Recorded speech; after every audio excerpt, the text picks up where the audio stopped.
मराठी अंतिम शब्द न्यूजमध्ये आपले हार्दिक स्वागत आहे. सत्य, निर्भीड आणि लोकहिताच्या बातम्यांसाठी विश्वासार्ह व्यासपीठ. खर्डी दळखन येथे राज्यस्तरीय दुसरे कवी संमेलन उत्साहात संपन्न. राज्यभरातून 43 नामांकित कवींनी दिली हजेरी. शहापूर तालुक्यातील खर्डी दळखन येथे आदर्श कला क्रीडा व सामाजिक संस्था तसेच आसरा बहुउद्देशीय सामाजिक सेवा संस्था यांच्या संयुक्त विद्यमाने आयोजित करण्यात आलेले राज्यस्तरीय दुसरे कवी संमेलन दिनांक 1 फेब्रुवारी 2026 रोजी उत्साहात व साहित्यिक वातावरणात पार पडले. कवी म्हणजे अंतरीच्या भावना, मनातील संवेदना व जीवनातील अनुभव शब्दरूप देऊन समाजमनाशी संवाद साधणारा कलाकार असल्याचे प्रतिपादन यावेळी करण्यात आले. या संमेलनात राज्यभरातून आलेल्या 43 नामांकित कवींनी सहभाग नोंदविला. उपस्थित कवींनी मुक्तछंद, गझल, अभंग, पोवाडा आदी काव्यप्रकारांतून आपल्या भावनांना शब्दरूप देत रसिक श्रोत्यांना मंत्रमुग्ध केले. प्रत्येक काव्य सादरीकरणाला श्रोत्यांकडून उत्स्फूर्त प्रतिसाद मिळाला. या साहित्यिक सोहळ्यास श्री अशोक म्हस्कर, श्री मोहन मोकाशी, श्री ललित करोडे, श्री मयूर पतंगराव, श्री श्याम सुकाळे, श्री मारुती मोकाशी, श्री आकाश भोईर, श्री दीपक मडके, श्री अशोक वीर आदी मान्यवर उपस्थित होते. त्यांच्या उपस्थितीमुळे कार्यक्रमाची शोभा अधिकच वाढली. कार्यक्रमाचे सूत्रसंचालन श्री प्रकाश पतंगराव यांनी प्रभावीपणे केले. आयोजक संस्थांच्या वतीने सहभागी कवींकरिता सकाळी अल्पोपहार तसेच दुपारी भोजनाची उत्तम व्यवस्था करण्यात आली होती. संमेलनाच्या समारोपप्रसंगी उपस्थित सर्व साहित्यिक व कवींना सन्मानचिन्ह व सन्मानपत्र देऊन गौरविण्यात आले. सदर कवी संमेलनामुळे ग्रामीण भागातील साहित्यिक चळवळीला बळ मिळाले असून नवोदित कवींना व्यासपीठ प्राप्त झाल्याची भावना उपस्थित रसिकांनी व्यक्त केली. आणि सदनाच्या या नीरव शांततेमध्ये बसलेले माझे सार्वजनिक मित्र सर्वांना विनम्र अभिवादन करतो. आणि या सर्व जे काही इथे आपण गोळा झालो याच्या मागे एकच शब्द आहे, तो म्हणजे मैत्री. या मैत्रीवर एक मी छोटीशी चारोळी करण्यासाठी बोलतोय. अनमोल या प्रीतीची प्रीत पांघरून घ्यावी, अनमोल या प्रीतीची प्रीत पांघरून घ्यावी, ही मैत्री कशी असावी, हृदयात गुंतवावी, हृदयात गुंतवावी. ज्या वास्तूच्या छायेमध्ये आता मी उभा आहे ती वास्तू म्हणजे शाळा आहे. या शाळेवरच एक चारोळी घेऊन एक धागा मी घेऊन पुढे जाईन. तो धागा कुठचा असेल हे मग मी पुढे सांगेनच. तरी शाळा अशी असते प्रत्येक माणसाच्या जीवन प्रवासामध्ये, तिच्यावर एक चारोळी घेऊन मी पुढे जाईन. थंडी वारा मध्येच पाऊस, थंडी वारा मध्येच पाऊस, कधीही असतो उन्हाळा,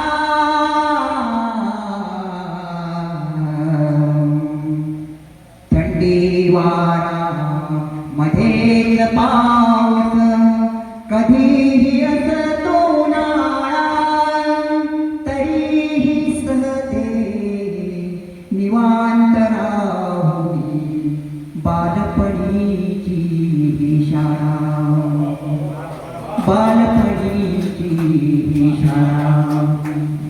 शाळेला विषय घेऊन प्रत्येक स्त्रीच्या जीवन प्रवासामध्ये शाळा काय होते ही शाळा सांगणारी माझी आजची कविता आहे. स्वयंसिद्ध स्वाभिमानी.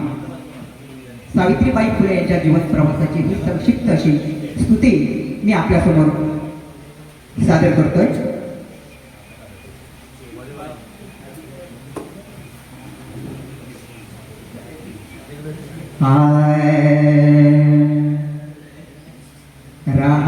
रागीत सावी माय, रागीत सावी माय, तिची ख्याती वरू काय,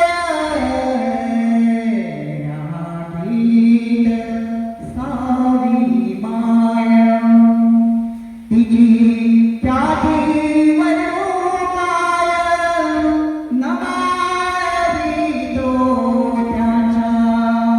विचारा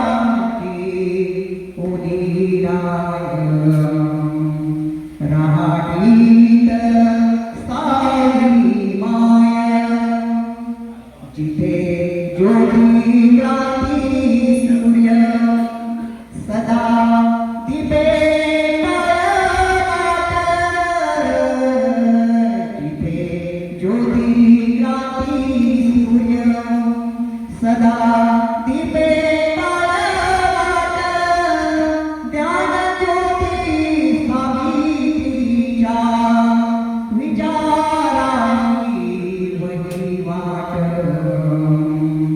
रामातीत सावी माय तीन पुत्रांचा हार जिथे प्रार्थने संचार दिव्यक्त पिडारी सदैव ज्ञानी अंधार विवाहाचे लोण पती केला सती होणा केशवपण क्रूर प्रदान मनोवृत्ती होते वाण धर्म बुडविला डाग धर्म बुडविला डाग क्षेणा चिखलाचा धाग हरविला सरलेली स्वयं तिची हात नारी शक्ती दीपज्योती जिथे विजया पावती भिडेवराची गाथा कुणी भेटी का हाती एक काळ ऐसा यावा एक काळ ऐसा यावा आली प्लेगाची रे साथ पाहिले न मागे पुढे दुरितास दिला हात ज्ञानदात्री कैसा अंतर सावी माय झाली संत कधी पाहिला गावी भिडेवाडी काय कात भिडेवाडी काय कात शेवटच्या कडव्यात प्रपंच सुखाच्या ठाई प्रपंच सुखाच्या ठाई पदरासी गाठले अनाथाची ती सावली. आपण पाहत आहात अंतिम शब्द न्यूज. सत्य, थेट, स्पष्ट. बातम्यांचा खरा आवाज फक्त इथेच.